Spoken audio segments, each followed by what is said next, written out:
Well, good morning, everyone.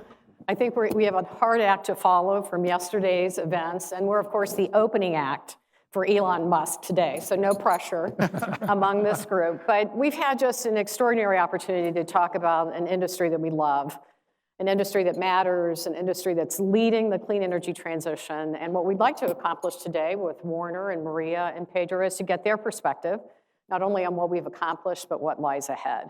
So we'll go ahead and get started. And Warner, the well-deserved recognition for your leadership. My goodness, so much went on. The Inflation Reduction Act, implementation of IIJA, a debt ceiling that we were all watching hour by hour this Indeed. year. So maybe share some of your perspective, perhaps something that you're particularly proud of from your role.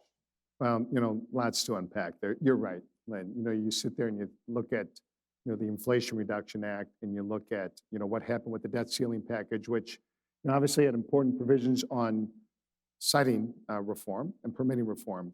But the biggest one was the debt ceiling, making sure we got that across the finish line. But, we've been at the conference here for now a couple of days, and I think when you look at those two pieces of legislation, and Tom pointed out others, they're simply transformational for our industry in so many ways, especially for the clean energy transition.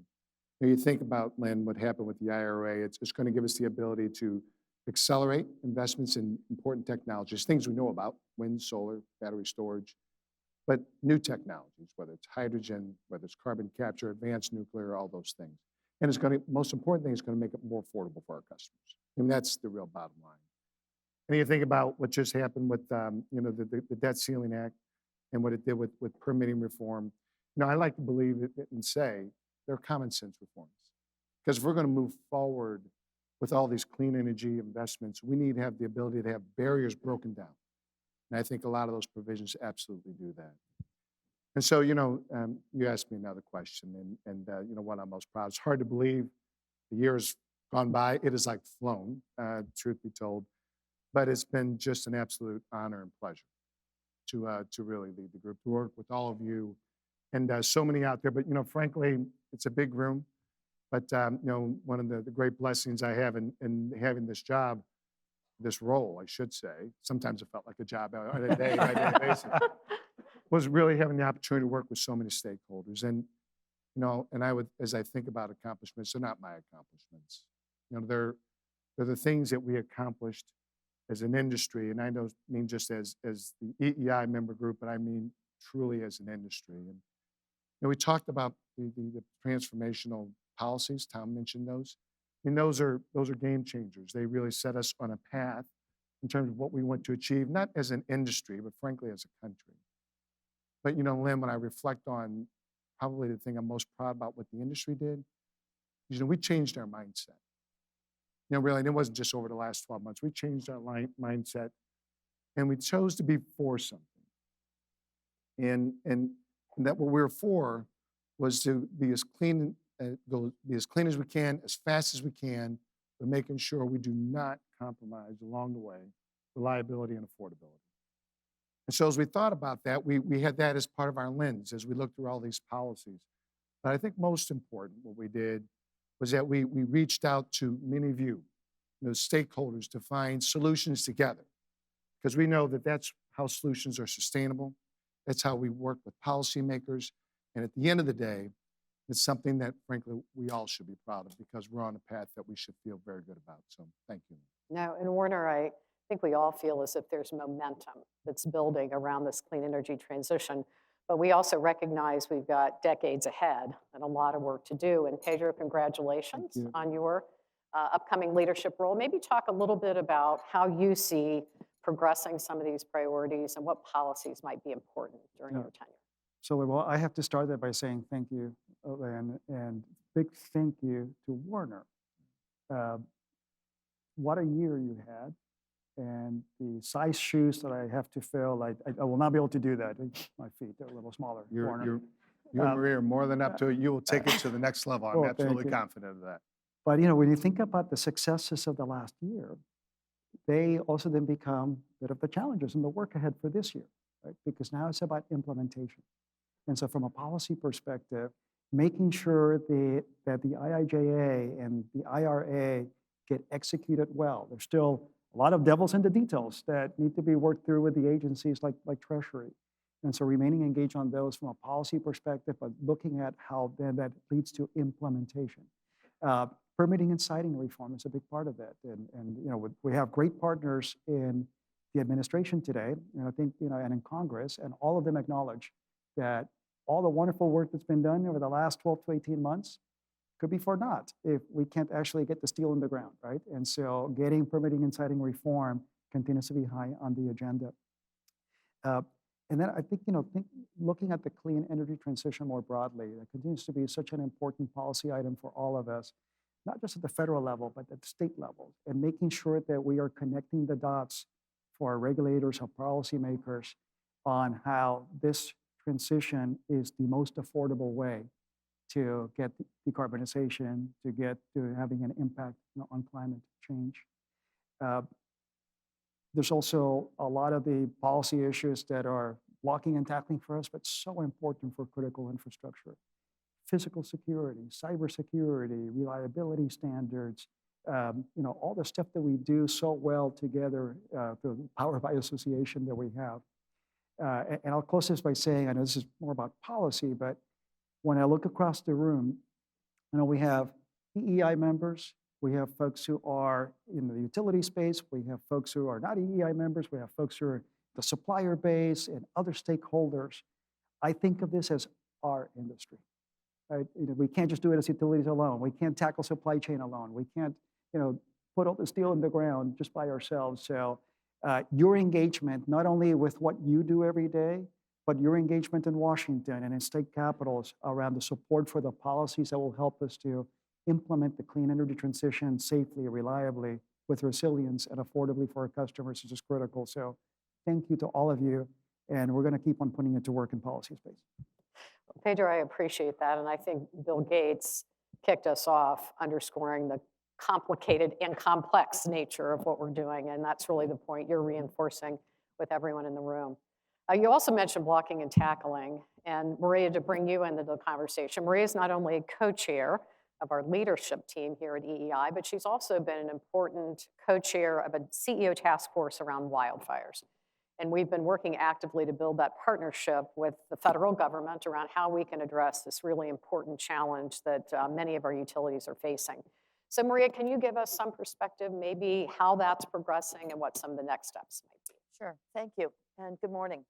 One of the things I think is really important about our industry and why we have the privilege to be able to transform and really lead a clean energy future is that we're here for our customers, the communities we serve, on the good days, but most importantly on the bad days.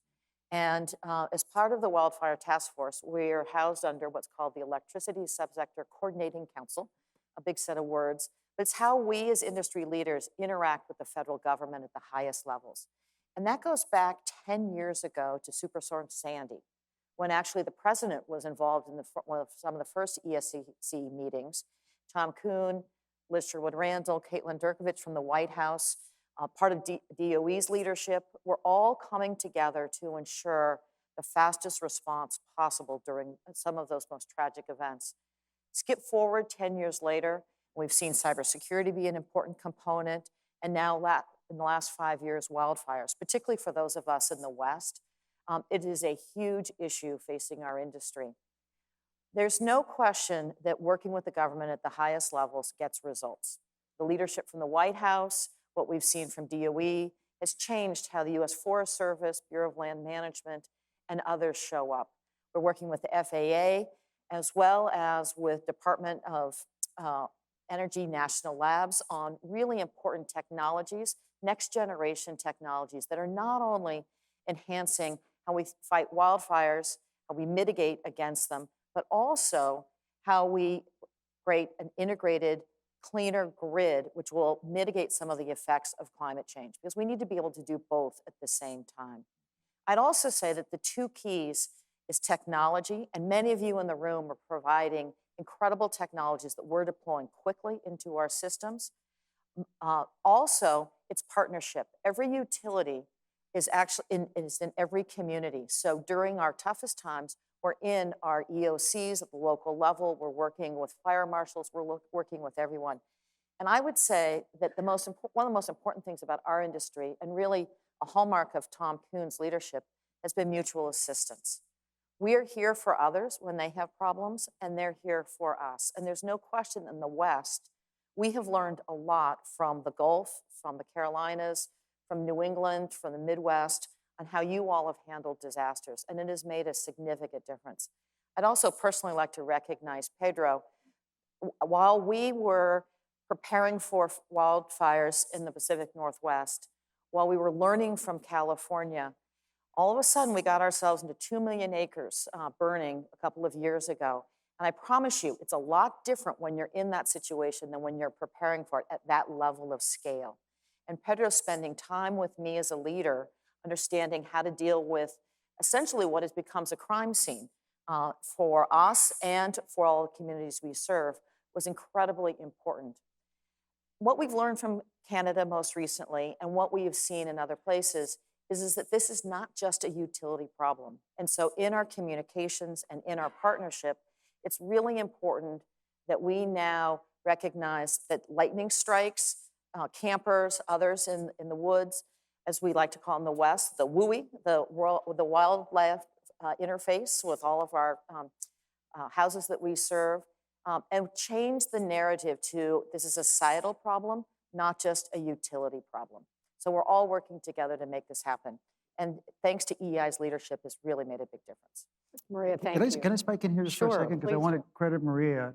Your leadership on the Wildfire Task Force has been great. I mean, think about other partnerships, like the partnership with the Forest Service on getting master special use permits, or now trying to work through legislation in Congress to be able to actually remove downed trees, right? So you're taking it a whole other level, and I know Steve Powell from SCE is co-chairing with you as well, and so that whole task force has been just a great example of again, power by association. Yes. I think it's been a nice extension of ESCC, which Maria mentioned, because cyber and physical security is something that we've also been challenged with, and that connection to our federal partners has made us better. So very good, and appreciate the leadership, Maria.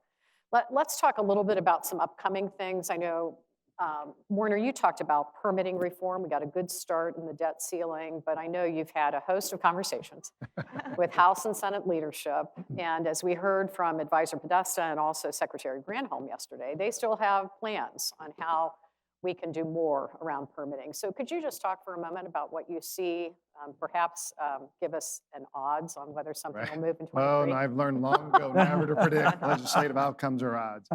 I will say the odds are high that there will be a lot more conversation, though, around siting and permitting reform. And you heard the Secretary yesterday, you heard John Podesta, and frankly, Bill Gates and I chatted a little bit about this yesterday as well. Now, there's more work, especially in the transmission areas, really where the conversation is. There are other areas, but on a bipartisan basis, there's a view that more progress has to be made on interregional planning, interregional transfers of energy, and of course, what comes with a lot of those things is cost allocation. Who's going to pay for it? And there are a lot of different proposals that are out there, and the reality is, as we look at it, we have and will continue to make sure, Lynn, that we engage constructively with this, because it's complicated. That doesn't mean we back away from it, but it means that we engage. But this is one, transmission is the backbone of the energy grid. And for us to be successful with the clean energy transition, where you have to get more transmission built effectively, affordably, timely. And so you can guarantee there'll be more things taking place in terms of conversations. And whether something gets done at the end of the year, it's hard to say. It really is hard to say. I will say this, though. I think it's really important. I said this on a panel the other day. I even alluded to this yesterday. We have a lot of folks here. We shouldn't believe that transmission is not getting built, because it is. There's significant investments being made in transmission. Yesterday I cited, the work that MISO is doing, and that, we have $10 billion of projects moving forward. I think we'll have, double that, perhaps being approved by MISO next year. And as I walked out, there were several folks with other ISOs said, hey, wait a minute.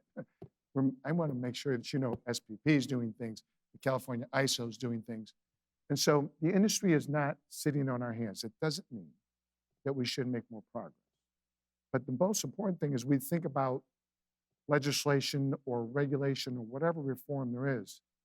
You don't want to go backwards, right? Do no harm. Make sure that you're doing the things that you're doing now that are effective, which is frankly extensive stakeholder engagement. One of these things, when you think about transmission in particular, it feels nice that we're just going to do this all at the federal level. The reality is states have to play a really important role. Local players have to play an important role. It's something that we do all the time. And so that's really going to be important because you resolve some of those issues, you work on some of those interregional planning, which is taking place. I think we can make real progress. More has to be done, but we're going to make real progress, and we're going to continue to work with stakeholders and policymakers to make sure we get it right because we have to. Warner, I appreciate those comments because I do believe the conversation around transmission has continued to elevate. And I know in my part of the world, there's strong conviction about keeping pace of transmission build with the aspiration around renewable growth. And so we have about a $500 million project in the eastern part of North Carolina specifically focused on making sure we have a pathway to the renewables and solar that'll be built over the remainder of the decade. Absolutely. So raising the conversation, I know there'll be more. Absolutely. Well, we have to talk about EPA regulations. That's a popular topic. I know everyone's going to want to weigh in here, but just as we've been talking about progress in legislation, regulation is a part of our business. We've worked cooperatively with EPA for a long time. And Warner, Maria, bring you into this conversation for just a moment. We have new regulations. I know EEI, as well as all of us, are in the process of digesting and developing comments, so comment period is ongoing. But natural gas is an important topic in that conversation and the role that natural gas plays as a reliable partner to the clean energy transition. You bet. Could you comment just for a moment on where you see perhaps early insights on the regulation and any specific comments on natural gas? And would love Maria and Pedro if you want to chime in as well. Thanks, Lynn.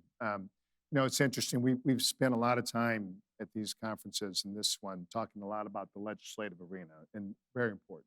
But there's going to be a shift when you think about the clean energy transition to talk about regulation. And certainly one of those at the very top is what the EPA regulations put out. And so in terms of what a perspective from an industry perspective, I would say it's a little early, but to give a sense of what the lens that we look at this about, I said earlier that we are very focused on getting as clean as we can, as fast as we can, without compromising reliability and affordability.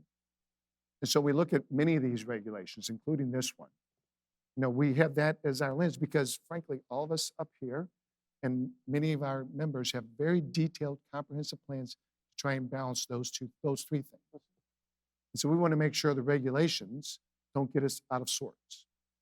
And so as we went in there, and we were grateful, the EPA, as we went through the conversation with them early on before they filed, we recognized we talked about the importance of flexibility, and you see some of that in the rules today. We recognize the importance of new technologies. I think that's certainly an area that we're looking very closely at because with regard to existing natural gas in particular, and even coal plants, but especially existing natural gas and new natural gas, you have to comply with or have some of these new technologies that may not be, frankly, ready for prime time yet. We're very focused on that.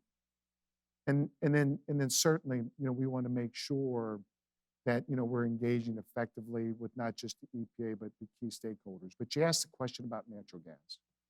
And I will say natural gas, from my perspective, from I think our industry's perspective, it is a critical reliability partner for the clean energy transition. Critical. It's not to say that it's a role that won't evolve over time, because I think it will. But natural gas is going to make sure we have the reliability as we go through this transition now, first. Secondly, I think it's going to help us accelerate the renewable deployment now during this clean energy transition. And thirdly, it's going to be part of a balance of resources that we're going to need in the long term to make sure that we have a responsible, effective clean energy transition that we all want. So natural gas has and will continue to play a really important role. Warner frequently talks about being for things, and I think that's really important that we put this discussion in the context of what our industry is for. And our track record is that today, our emissions are lower collectively than they were in 1984, and clearly There's a lot more economic activity that we are all supporting. I would also say that in being for things, we're also grounded as an industry in science and technology and in the physics of electrons. And as a company at Portland General, we have aligned our goals with the IPCC's first the 5th report and now the 6th report, which is a pretty big jump in terms of timing and significance of our actions. We largely have a hydro, wind, and growing solar-based renewable system, and we're 40% renewables today. We have a goal of 80% by 2030, and getting there will take using all of the above set of solutions. Natural gas will be one of them, but we're also the largest battery deployer outside of California in the United States. We just announced 475 megawatts of new battery storage in our region.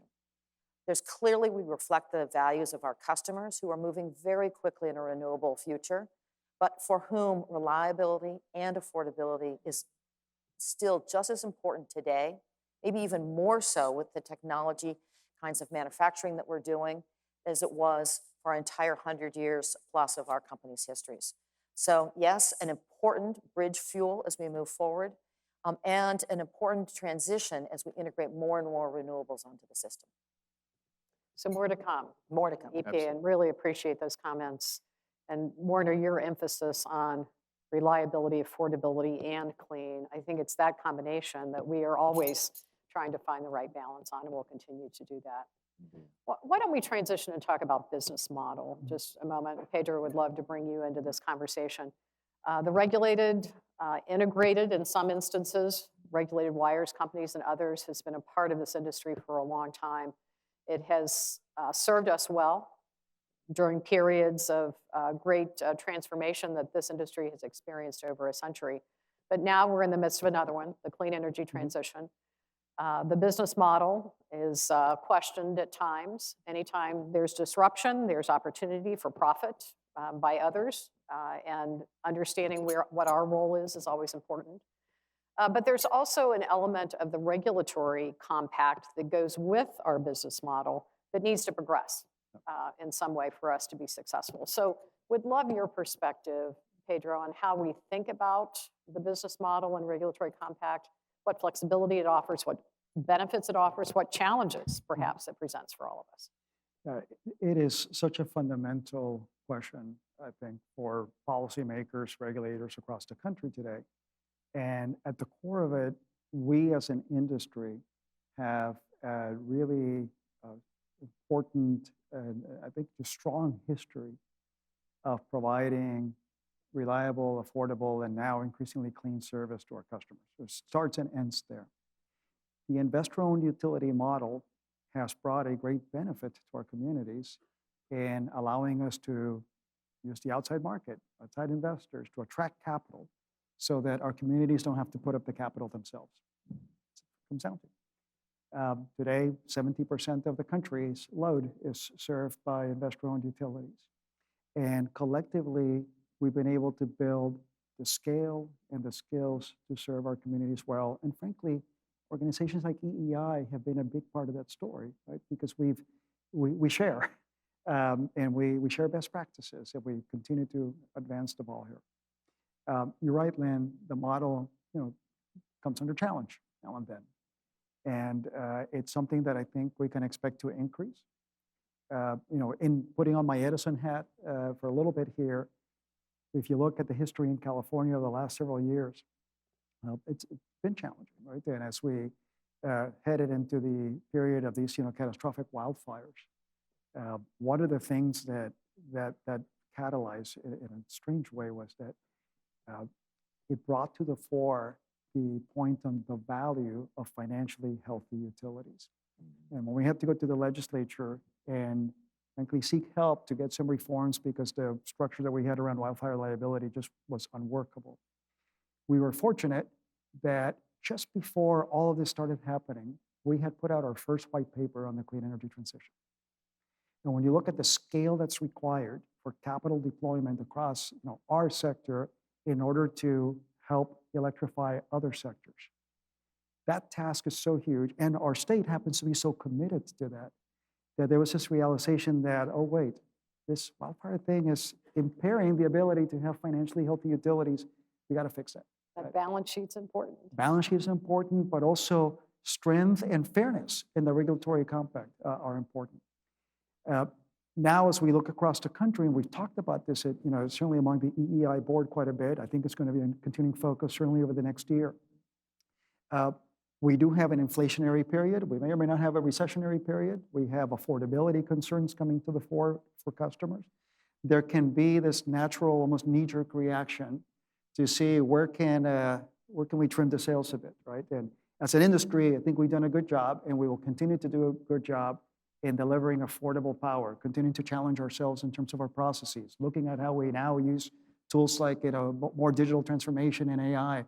I think we're all scratching the surface now, and we will deliver more value to our customers through that.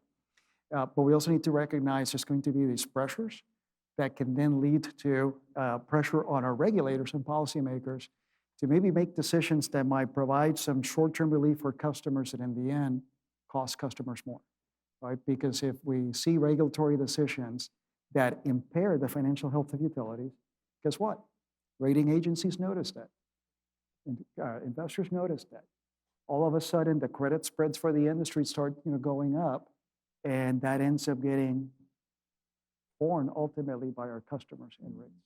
So there is a challenge for us and an opportunity to make sure we're telling the story of what our industry does and why, and how we really are joined at the hip with our customers. There's a mutual benefit here in getting the regulatory compact right, so that ultimately the financial community can judge our risks appropriately, price those risks appropriately, and moderate how much of that risk is getting put through to our customers through higher credit spreads and cost of debt.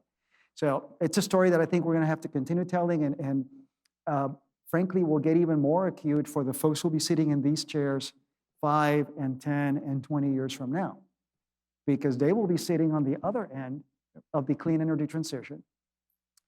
In our analysis, we see that will put some pressure on electric rates as we make the investments that are needed to help electrify a lot of the economy, to help decarbonize. That will put pressure on rates, that will put pressure on bills, because people will be using more electricity. But in our analysis, at least, we see that the greater efficiency of electric technologies will drive an affordability benefit as the total energy spend for these customers ends up going down. Say, shift from a gasoline car to an electric car. And so we need to be telling the story now ahead of time that this is the path, this is the most affordable way to get impact on climate change. And then the folks after us in 20 years will be having to remind policymakers when they have their next rate case to provide the investments needed for that next wave of technology, that indeed this was the most affordable way to get there. It's good, though, when you have the facts on your side, and we do.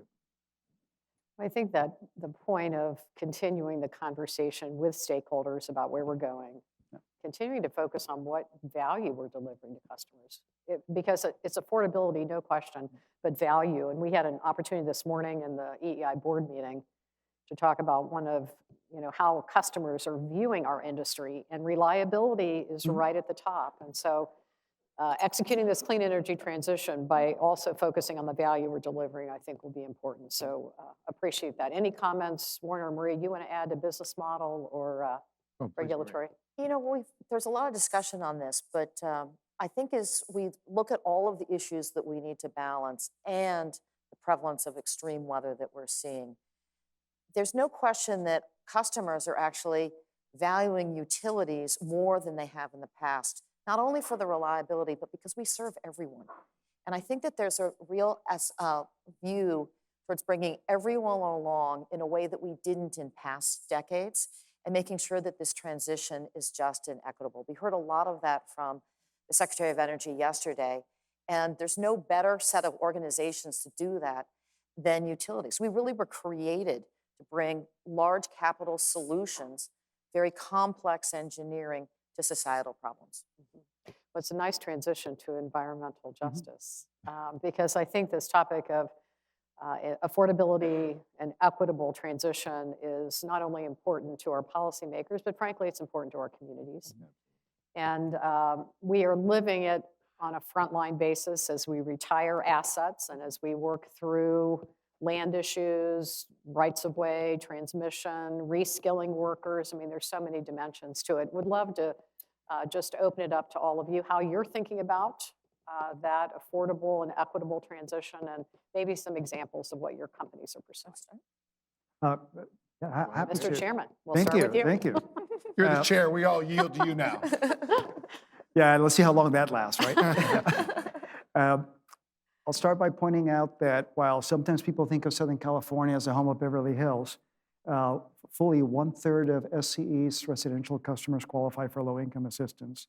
We cover about 40% of California. We have about 46% of California's disadvantaged communities. So this is top of mind, and we want to make sure that this clean energy transition is inclusive and brings everybody along. So what do you do about it? All right. It starts, by the way, with trying to keep our rates as affordable as possible and all the work I talked about earlier in terms of operational excellence. But it continues with making sure that as we tailor programs, that they are tilting more of the support to those who need the help the most. So when you think about SCE's Charge Ready program, $436 million program, helping to bring about tens of thousands of chargers, electric passenger vehicle chargers to our area, something like half of that program is being targeted towards our low-income and disadvantaged customers. When you think about the IRA, one of the, frankly, great successes that we had as EEI, and I know Edison was really involved in this one too, was bringing about not only the continuation of the new EV tax credits, but introducing the new used EV tax credit. To be clear, I said new used. The tax credit is new, but it's for used vehicles. $4,000 tax credit that's patterned on a program that we had in California. Because the EV transition needs to be not just about maybe those of us who can afford the new cars, but about the folks who are going to get the smaller, more affordable second and third hand EVs. And so having the chargers in those communities along with a tax credit that helps people get into the cars is just critical. And I know we all have examples of how we make sure that we are being inclusive in our programs, just as we are inclusive in our hiring, as we're inclusive in the supplier base that we cultivate in our areas, in our philanthropic activities. We also have a very progressive state in Oregon and in the Northwest. We have some of the most aggressive climate goals. 1 in every 6 autos and cars bought in Oregon is an electric vehicle. But we also have a fairly divided state. Good portion of our counties, in fact, like 85%, all vote Republican. And the more populated areas tend to vote Democrat. These issues are becoming more political. But it's really important that it's not just socioeconomic, what bringing everyone along, but it is also urban-rural.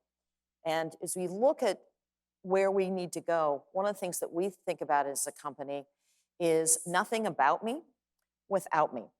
And so that came out of the time around the pandemic and Black Lives Matter.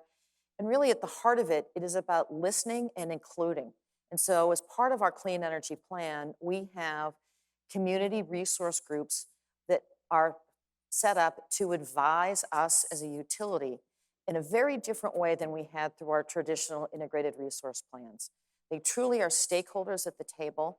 They have strong voices, very strong opinions, and it's additional work, but much greater benefit is received through that collaboration. I would say that we're also able to build upon long-standing relationships. We co-own a very large set of hydro facilities on the Deschutes River Basin with the Confederated Tribes of the Warm Springs. We work closely with the Umatilla, the Yakima, the Grand Ronde, many other tribal entities. And really, as we move forward with different communities, they're reaching out to us as the utility. How do they access IRA funds? How do they help their community members get electric vehicles and credits? How do they, as counties and towns, access all of that is available in Washington, D.C. and the federal government? But most importantly, also on large-scale transmission projects with some of our tribal partners across the state, as well as for others. So I think this is really an opportunity for us in many ways as a company to go back to our founding roots as to why we were created in the first place, but also really what is for us in the West was part of how we've been doing things for over 100 years. And so, Lynn, let me just add a couple of things because, I think you're going to hear a lot of alignment here. It clearly at Ameren it has risen to the top, but it's not a new aha moment, right? We've been working with our communities for 100 years. Having said that, what's changed is the clean energy transition.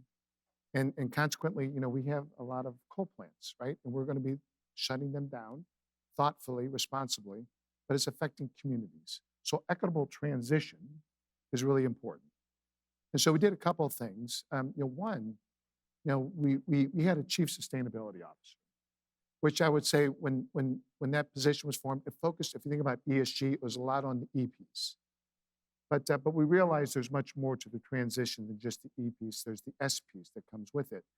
And so we took our philanthropic activities as well as our diversity, equity, and inclusion activities and brought it all under the sustainability officer. And so now the ESG piece, and of course we've had the governance, is tied together. And the reason that's important, so that's just organizational chart, no. It sends a message to the organization, the community, but the alignment. Make sure when we have these matters that we're thinking sort of comprehensively. And so one of the things that came directly out of that was a community voices board, very similar to what you talked about and Pedro was saying. Not that we didn't have engagement with the community before, but we took a set of high impact leaders to advise us we inform them early. They give us advice in terms of what's going to be good for the community for this transition. And an example, we shut down one of our coal plants last year. They gave us advice up front. No jobs were lost. We had a combination of retirements, relocation. But also what we did with that same group was made an application to the DOE under their grid resiliency program. And together, we put together a joint application to say, this is what's going to help to have an equitable transition. And we're just starting. And that's just scratching the surface. And that kind of insight is, frankly, is invaluable to us. And I appreciate all those comments. I think as large as our companies are, this is a very local business. Yes. It impacts communities deeply. It impacts our employees deeply. And the conviction that I hear on this topic is really inspiring to me. So thank you.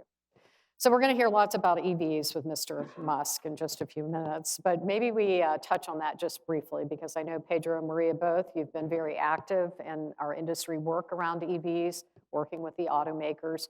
Maybe share some thoughts on where we are, and I know you'll continue the conversation with Elon to the best of your ability, Pedro, when he joins us. So let's turn to EVs. Well, first, big thanks to EEI because the CEO task force has been a real catalyst in terms of getting our industry together around the EV transition. In California last year, 20% of new vehicle sales had an electric plug on them. I mentioned the charging program that we have. We also have another one targeted at medium and heavy duty trucks.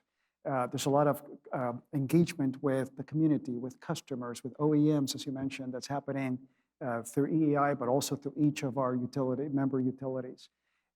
And then I would say that probably one of the most important things that we can do to support the transition to EVs, other than make sure we're all driving EVs ourselves, which are very fun, it's our core grid. It's our core grid investment. As we look at, I'll use the SCE example again. We have something like 4,600 distribution circuits. And we've been engaged in a program to do infrastructure replacement for many years. We did have to delay some of that work as we shifted a lot of our workers' focus to wildfire investments. And the latest rate case submission, we're getting back to those replacements. For that, about a quarter of our distribution circuits are still 4 kV, right? And so the long-term planning and execution to make sure that we are upgrading the circuits so that they can handle multiple EVs and heat pumps and all the other appliances is as much a critical part of what we do as an industry, being ready for the customer, recognizing that we will have surprises, particularly on the fleet electrification side, because we might get big loads showing up all of a sudden. The engagement through EEI with major customers to remind them that when they're thinking about buying that truck fleet, they often go work with the manufacturer and then they go work with a charging company and then they call a utility. That message of, hey, call us early in the process because we want to start the planning cycle for you. But also all of us looking at how we can reform our own practices to be more flexible, more adaptable, because we will get surprises. They will be good surprises, and they'll be good for their customers as well as for the environmental impact of adopting EVs. Yeah. You know, it's interesting. This is billions of dollars are going into this industry. It's not going to change. The number of vehicles coming out is asymptotically going to increase. And Pedro's exactly right. This is our business. At PGE, we think of it as planning, serving, and managing. And that's the same way we think about our regular load, our customers, from the most complex to residential customers. And now we're going to have a source of load that we can charge at a differentiated times, that also potentially will have vehicle to grid, that will be at scale someday. But essentially, this is the next extension of our business, and it's just a slightly different point of sale. But it's critically important to how we go forward and an integral part of the clean energy future. Well, you both touched on the importance of the grid, and I just to underscore that for a moment, as we think about the clean energy transition, we talk about renewables and battery storage and nuclear, a number of things, natural gas we've touched on, but that energy grid, the transmission and distribution system to make it all work, not only for reliability and resiliency, but to enable and accelerate the investments in all of these things. I know we're putting a lot of money to it as an industry, and I believe this is an opportunity for us to demonstrate value to customers, that we can enable all the things that we're talking about. So really good, and we'll get to hear more as Elon joins us in just a moment. So we've got about 5 minutes left, and I guess the favorite question is what keeps you up at night, but I'm a believer in sleep, so we're not going to talk about what keeps us up. What we're going to talk about is maybe some final thoughts on opportunities and challenges around this clean energy transition, and how you think about the growth that our industry has in front of us and how we can best prepare. So just some final thoughts, kind of wrapping up the topics we've covered. You know, we could, as you know, we could spend hours talking about this, but we won't. So as I think about it, Lynn, is certainly, as Bill Gates was sitting here yesterday, he said that the clean energy transition is what we're daunting challenge. That doesn't mean we can't address it, but what it does mean is that we have to get it right. And so all the things we've been talking about at this conference, making sure that we're making the right investments that are delivering true value to our customers. We're doing them timely. We're eliminating barriers wherever they may be, but also moving and leaning forward into the new technologies, making those investments. And along the way, having frameworks to support all those things are also important. Because the one thing that, so you talk about barriers, it's making sure you have the right policies, ensuring that you're making investments on a timely basis, that there truly is coordination. And I look out to the energy leaders in the audience. This is a we thing. It's not just an us thing. It's a we thing for us to be successful, because the challenges are big. But I can tell you, as a country, we've addressed challenges before. This is one we can address, but it will take stakeholders like we've done with policies to come together to continue to lean forward together. And so challenges to be true. Opportunities, though, I like to think on the glass half full, there are opportunities. We have to be clear-eyed about all this, just to be clear. I'm not drinking the Kool-Aid, but I do think there are opportunities, but it's going to take, Lynn, a comprehensive effort along the way. I'm confident we can do that. Maria, your thoughts? So building upon what Warner said with regards to collaboration, I think we've really learned as utilities to use technology at a completely different scale and integrate it in our operations in a way that we had not before. We stand on the shoulders of decades and decades of infrastructure. We work with terrific engineers and systems planners, operators. And as we move forward, the ability to be able to execute fast enough is going to test all of us. And we're all going to have to come together with not dealing with uncertainty necessarily, but that agility around the uncertainty. On Sunday, many of us took a tour of the new Gigafactory that we're going to hear more about, Pedro, from your conversation with Elon Musk. A mile long. It was started just a couple of years ago in terms of all of the site planning, the infrastructure, the building, and already, as they are still completing the construction of the building, they are producing hundreds of cars every day. That kind of pace of change around execution is going to really challenge the culture of all of our companies. And that's going to be something that we're going to need to lean into. And I also think work with our customers in a radically different way. Because our customers are using more electricity today and expect to do in the future than we have seen in the past. We have largely had flat demand for the last decade plus. And now we're seeing growth levels of 2%, ourselves even higher. And we're going to need to integrate into our customers and have the flexibility that they can't anticipate at this point in time, which creates a partnership with them that is different than we've had going forward. So there's no question that this is an exciting future. We're going to need to look at our business differently. And I would say execute, execute, execute with customers at the center. I'll close it quickly by saying, we talked a lot about this, and it's been focused on the clean energy transition, which I think is anchored in the need to do something about climate change. It's a level of climate change that's here already, and it's not going to go away. And we certainly have experienced that in California with wildfires across the West, actually, but more floods, more droughts, more of this. So the safety of our employees, our teammates, the safety of our communities, we will play a critical role in hardening our infrastructure and keeping our communities safe for what's coming. And we will play a critical role in being probably the most important enabler of the clean energy transition through our investments in our systems to also mitigate further climate change. So we're going to deal with the curve we got now, and we're going to bend that curve down so that it's not worse for our kids and future generations. If that ain't a sense of mission for this industry, I don't know what is. So I don't know about you all, but I'm very proud to be part of this industry at this moment in time. We have a big job to do. It's going to be hard, but it's critical for humanity. And sign us up. Very good.